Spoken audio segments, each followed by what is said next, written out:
कृष्ण गोविन्द जगन्नाथ पुरुषोत्तमां पालय।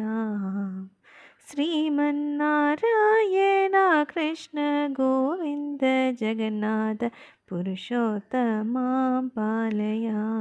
जगन्नाथ पुरुषोत्तमां पालय। नन्दनन्दन इन्दुवाचन श्रीराम राम हरे। श्रीमन्नारायण कृष्ण गोविन्द जगन्नाथ पुरुषोत्तमां पालय। श्रीमन्नारायण कृष्ण गोविन्द जगन्नाथ पुरुषोत्तमां पालय। जगन्नाथ पुरुषोत्तमां पालय।